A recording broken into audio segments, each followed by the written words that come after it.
Welcome to Penrose Learning, where we make understanding easy.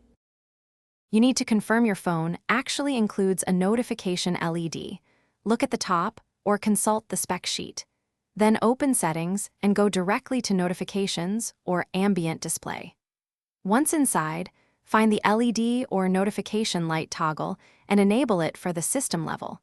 Make sure you also open the specific app you want to use and grant notification access. This initial step ensures the hardware is active and the software has permission to trigger the LED, which prevents silent failures. Now you configure how the LED behaves for each app. Open the app's notification settings and pick color, blink rate, and repeat count if the ROM or app supports it. If native options are limited, install a trusted third-party LED manager to get patterns, schedules, and priority filtering. Make sure you grant that manager notification access.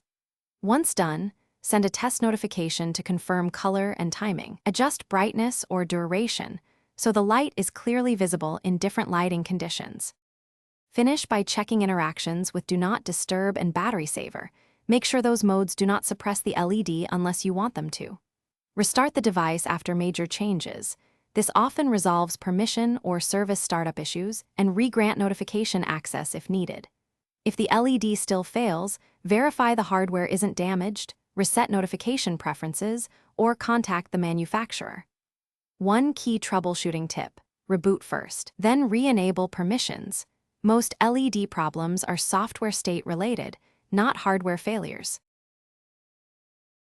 Thanks for watching. If this was helpful, leave a like and consider subscribing. See you next time.